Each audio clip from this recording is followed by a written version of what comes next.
What's up, everybody? I'm here at Panthers training camp here in Charlotte, coming to you, not live, I guess, but this is a pre-recording. We have to recap today's practice. This is the first padded practice after Panthers preseason.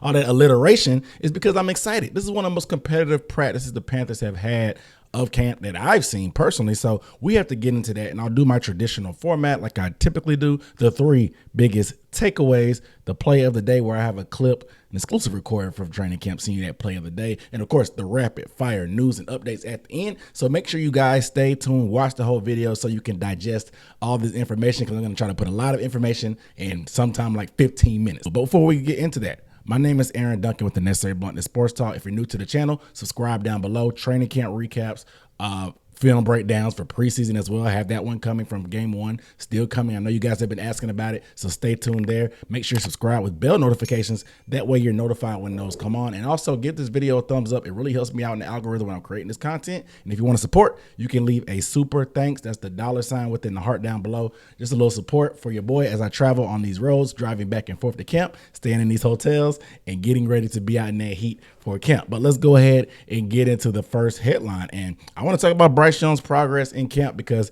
everybody and their mama has been going crazy and berserk over this preseason week one. With the Panthers not playing this week, there was a lot of other quarterbacks that were on the scene, and that's Caleb Williams, J.J. McCarthy, Will Levis, guys from the prior classes. So everybody's like whining and complaining about what's going on with the Panthers when we haven't even seen the Panthers yet. So it's just weird to me overall. But so I want to give you guys a report on Bryce. And Adam Thielen had a press conference today, and he said a lot. He said that he felt like Bryce was a lot more confident in tight window throws this year. He said sometimes last year he felt like he didn't always have the belief when guys had a guy on them that he could throw it to them or throw them open or trust for them to make plays on that. And I have to agree.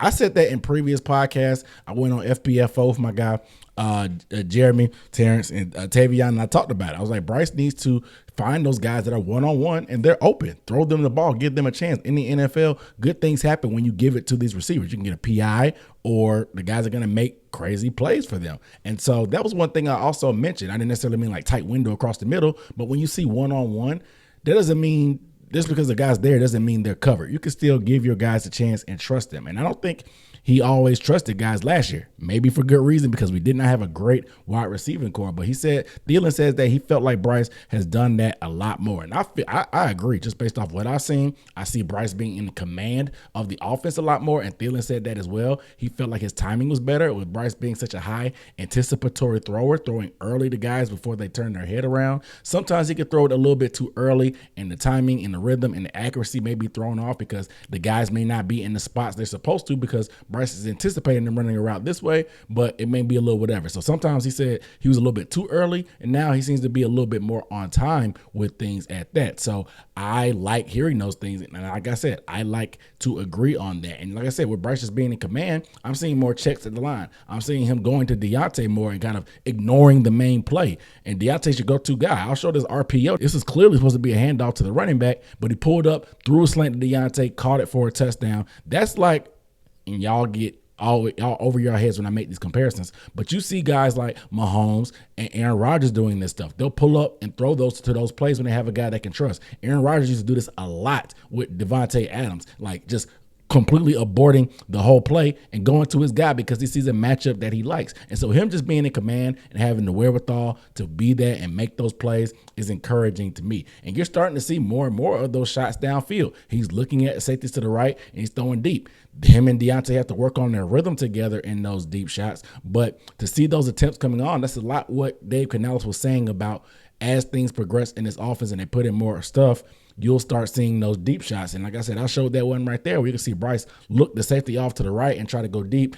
Deontay doesn't completely lay out for that. He probably could have had it, but Deontay got hurt on a play laying out for a pass just like that on the sideline, so he probably is a little bit more hesitant. I know a lot of people are like, Bryce needs to throw it out more in front, but when he gets those one-on-one opportunities, he's trying to keep it away from the safety, but also put it in a place where it's only for his man and only his man. It's either going to be incomplete or his man gets it. He's not throwing it because he sees necessarily a guy has a step. They may not get a step till later in the route. He's throwing that to give them a chance more so than just leading them to the end zone to go get it, because Deontay's not really a burner. He is getting behind the secondary, but he's not really a burner to the point that he's just going to consistently get deep separation, but he can come up with catches at the catch point. So that's why Bryce is throwing it that way. Do you want to see him tweak it a little bit more to put it out in front at times? Of course, but that's kind of the thought process from what I see and why you see Bryce kind of throwing it outside shoulder to receivers versus throwing it downfield to just go get it. You guys let me know down below in the comments how you feel about Thielen's comments about Bryce kind of being hesitant last year to throw it into more contested situations, but now he's a little bit more confident in his command with the offense. Let me know how you feel. But next up, my biggest takeaway was today, the defense, man, was very, very aggressive. The best defensive players showed up. We know we got rid of Brian Burns. We know Frankie Louvu is in Washington now, so two of our best players on defense were gone. But today, the best defenders stepped up. I'm talking Derrick Brown. I'm talking Jadeveon Clowney. I'm talking J.C. Horn, and I'm talking Xavier Woods. Jadeveon Clowney was wreaking havoc all day. I'm talking tackles for losses. I'm talking about looping. I'm talking about running the hoop, beating Taylor Moton for sacks and pressure there. Derrick Brown was pushing the pocket consistently. He had a couple good reps versus Robert Hunt in one-on-one.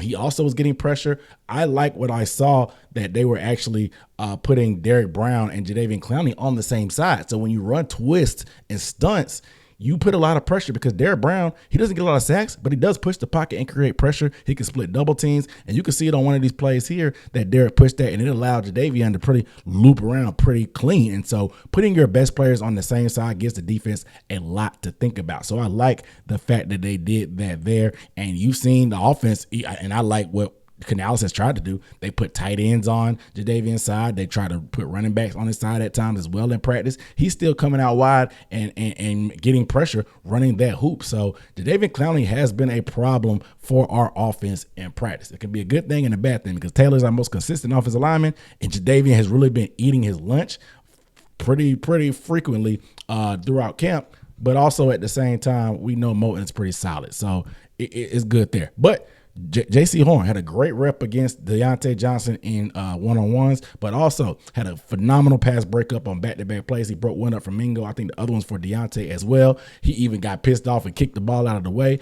really just locking things down, being very, very sticky in coverage. I love what I saw from J.C. Ultra competitive today. He's really went bonkers today. And Xavier Woods had a pick. He had Bryce Young's third interception of camp. Bryce Young was in the scramble drill. I didn't really get the whole thing to see if he really baited him, but Bryce tried to throw across his body, and Xavier Woods really made him pay, which is a good sign, because Xavier Woods is super underrated on our team. I think PFF had him rated as a top 12 safety in the league, and I think a lot of people on this team and fans really underrate what he does, but he's very smart. He's lines up where he's supposed to be, and he's making plays. So I'm really excited about our defensive players sticking out, even though we know getting rid of Brian Burns, it seems to be more of an approach that they're going to go with system over players in terms of just getting pressure and just being a stout defense. And we know Ejiro is that guy, and he's all about coaching and getting the proper technique and running the system how it's supposed to be, and more of a bend but don't break and playing discipline. So it's good to actually see the players stick out and, I guess, color outside the lines and make plays outside of the system. You know what I'm saying? So you guys let me know how you feel about the defense. I know we were kind of skeptical and stuff, but the backups had a good showing in the Patriots game, and then they were making plays all day today. So I want to get you guys' thoughts about, are you feeling a little bit more encouraged about the defense? Let me know how you feel. And last but not least, I had to talk about the preseason plan. And I haven't done my preseason film breakdown yet, but I know a lot was made about the Panthers not playing their starters. 32 players did not play in that Patriots game. And Adam Thielen, he had a very candid conversation. Again, he said that he didn't feel like the team necessarily needed preseason as far as offense wise to be fine for the team. Now, he's 36 years old. He probably doesn't want to do that type of stuff anyway, but he felt like they were getting good work. He felt like that the coaches had a plan. He said it felt like the coaches had a plan laid out way before anything happened. They just didn't tell the players. And he said he felt like you can feel them ramping things up, getting things together for them, having a plan together, where today, that first padded practice after they did game scenarios. Like I said, it was one of the most competitive practice I've seen. So I was very happy, because yesterday was a dud, and it seems like that's kind of been the pattern. They have these days, they take it very, very easy. very, very easy when they don't have pads on. But today, when the pads were on, they ramped it up. And in prior times, it felt like the defense kind of ate their lunch. But today, the offense really clapped back after struggling in the team and move the ball type of drills where they ran actual drills where they would punt the ball. The offense started 3 and out twice, but they came out, moved the ball down the field. They got towards the red zone, just on the cups of the red zone, and that's when that Bryce Young interception happened on the scramble drill. But they ended up scoring at the end of the game in the end of the period when they did like their goal line drill and stuff like that. They scored a couple of times there, but just putting more competitive places there. That's what I think. You see the one-on-ones on offensive line and defensive line. That's something that they don't do a lot in practice now, but it seems like they're leaning more to competition higher in the padded practices than they do with the non-padded practices. It's a very different approach, but I think my guy for four-man rush, he put it out there. Like, people can't get mad at Dave Canales' ways. You kind of have to give him a chance. We can't say we want this young, innovative offensive coach that thinks outside the box, and then when he does something outside the box or he zigs when everybody else zags, people get pissed off about it. So we got to kind of give it at least 17 games to kind of evaluate what Dave Canales is. Of course, sometimes down the way during the season, like Frank Wright, you could kind of tell the writing was on the wall, but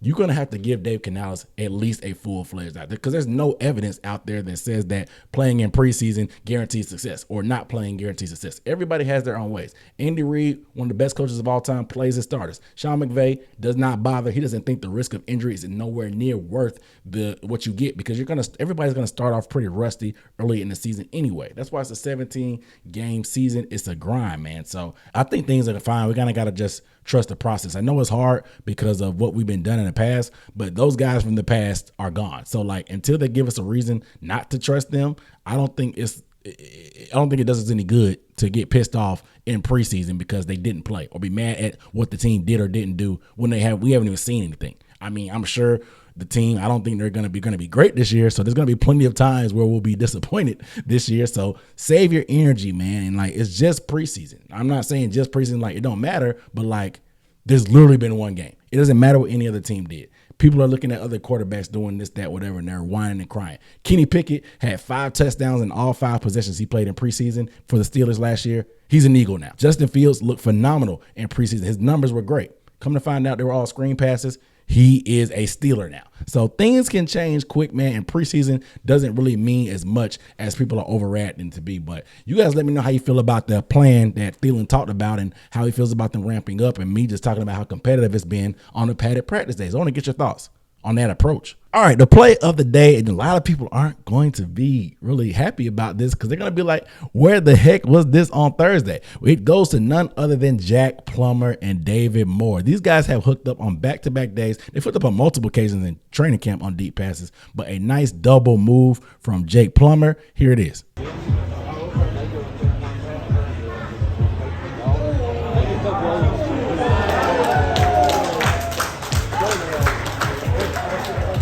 And I keep saying Jake Plummer, but it's Jack Plummer. He throws the deep ball, lays it out there for David Moore. David Moore gets behind the secondary, beats Deshaun Jameson on that double move. Like I said, this is the second day in a row they caught a bomb between each other. And like I said, fans are probably like, where the heck was this on Thursday? You held the ball way too long. I don't know. But he has this happen a couple times every practice, so it's got to be encouraging for the coaches enough to at least keep him around. We'll see if he can make it through training camp and is that emergency quarterback 3, or if Luton's going to get more reps and they end up going with him whenever Dalton comes back. All right, let's get into these rapid fire takes. First things first, the kicking competition is over. It is over. It's Jover, whatever you want to say. Harrison Mevis was released from the team after missing 2 kicks in practice today. We wanted him in because he had that stronger leg. We know that Eddie doesn't really have the strongest leg to kick beyond 50 yards, and we wanted Mevis to bring in some competition. Eddie wants a new deal.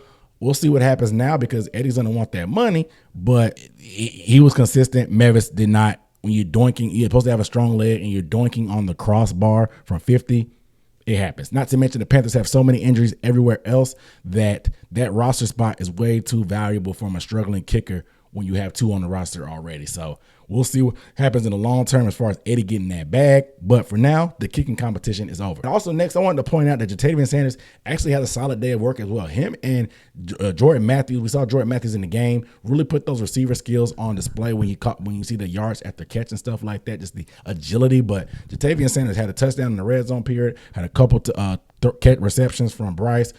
Pretty good. I saw him run a pretty decent out route, beating Xavier Woods in one-on-one. I think he's really starting to come along, man. I'm really excited to see what's going to happen. And just based off the injury timeline, he's going to be that guy for the next few weeks, at least in preseason. I think Tommy's going to be out at least another week. So we'll see how things materialize there. I didn't talk about it from the game, but Jaden Crumity has a high ankle sprain. He hurt that during the game. I think it was 6th round draft pick from Mississippi State. Devin Tompkins, the mini water bug wide receiver that has some great highlights, and his returner has that background with Canales. He was released this year. This today because he was had a hamstring injury, so he was waived because of that. He had to get released. Jaden Sheridan, who's an undrafted free agent, a running back we picked up from a small school guy. I know a lot of you guys are kind of rooting for him. He got some action during the game, had a couple plays where he caught screen passes, but he was released today. I think we just had way too many running backs, and we needed an offensive lineman. We signed the offensive lineman from Western Carolina. Shout out to, was it the Catamounts? Whoever is watching this that may be from Western Carolina, if I got that right. Tyler Smith, he's a tackle, and we just need offensive line depth for a certain reason. I'm going to talk about that because we are short on offensive linemen. Cade Mays is an AC sprain, hurt his shoulder from the game. Yash Nijman, the swing tackle that we signed that used to be with Green Bay, he's still a long way to go, according to Dave Canales. He has structural recovery from the certain procedure he had on his tibia. That is devastating. Because now we're in search of a tackle. Damian Lewis, he's out with a family issue. He did come back last week and practice, but he's been gone for these past 2 practices. We'll see if he returns tomorrow or even for the joint practices. We'll see. Dave Canales didn't want to disclose that. But the offensive line group, man, is tough. And I think there's a conversation to be had about who's going to be our swing tackle. Do we move Brady back to tackle and he becomes a swing tackle instead of playing him at guard? Because it's going to be hard to find a swing tackle on the streets. I like what I saw from Ricky Lee. He got a little bit of a big up from Dave Canales, but there needs to be a conversation had about Brady Christensen being that swing tackle now because he has the experience there. We feel he's more comfortable there. He's not the biggest, of course, but we know that he, like I said, he's played some tackle for us previously. I think he had, 3 to 5 snaps in the game Thursday at tackle because we ended up being down to 5 healthy linemen anyway because that's how dire it is at that position. But if you don't trust Ricky Lee to be able to swing, or Traore, who's a backup for or Taylor Moton, you have to see because Traore, they play him and Ricky Lee both at left and right tackle. They alternated them in the preseason game. Traore gave up a sack on the left side once they moved him to the right. I guess he was a little bit shaky still, but he was okay. Ricky Lee, he was a little bit shaky at right tackle, but he's way more comfortable at left tackle, but he's a natural left tackle. But when you're a depth tackle, you have to be able to play both. So they're forcing Ricky Lee to play both. But I think there's a conversation to be had about what to do at the swing tackle position. Next up, Xavier Legette still has that foot injury. They're easing him back in there. He's out there, but they said they're not sure if he's ready yet to start putting full-fledged, full-speed cuts and jumps on that yet. So he'll be out for the joint practice according to and preseason game, according to Canales. But we'll see how he goes for that final week of preseason leading up to the regular season. But that's pretty much it for me, man. A lot of nuggets in this thing. You guys let me know how you feel down below in the comments about anything. Appreciate you guys watching. Make sure you hit that subscribe button. If you have any questions about anything at camp that you're curious about and I think I can answer, I will try to do it down below in the comments. Please let me know. But without further ado, I'm Aaron Duncan signing off. I'll see you next time. Peace.